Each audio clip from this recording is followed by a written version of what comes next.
WPDE Sports comes to you tonight from the track too tough to tame. Always great to be at one of the crown jewels of racing, Darlington Raceway, Southern 500 Media Day. The folks at Darlington always come up with creative ways to hype up the race.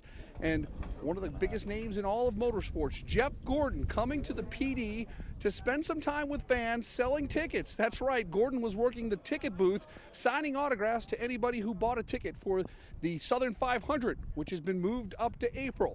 Gordon also gave a few lucky fans a chance to run around the track, and we caught up with him about the 2014 season and what's to come here at Darlington. This place is fast, and it's a cool racetrack. Really excited to come back here.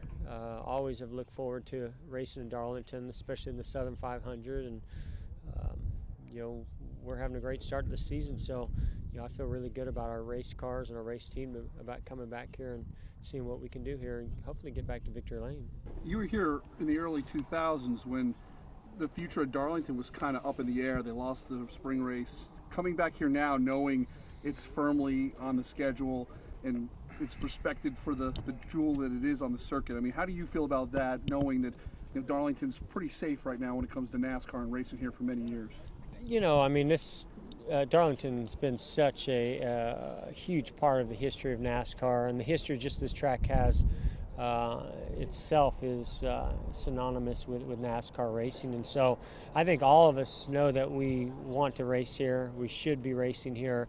To have it back as a spring race and to be the Southern 500, I think really is going to get back to the roots of what this track is all about, what it's meant to NASCAR, and hopefully the fans feel the same way when they're here.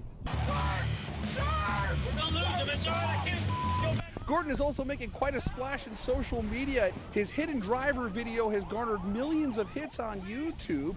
So will there be an encore? As soon as this one came out, I saw a lot of, all right, when's the next one, when's the next one? So we're not prepared for that. We weren't planning really to do a second one, and it just came together, and I'm glad it did. This one, if there's a follow-up, I don't know anything about it yet, but we've got a lot of pressure on this one. We stepped it up in a big way. It's going to be very hard to top that one.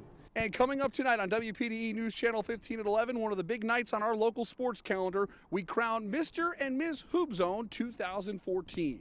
For now, that's the story here at Darlington Raceway. I'm Rich Krampanis. Let's send it back to the studio.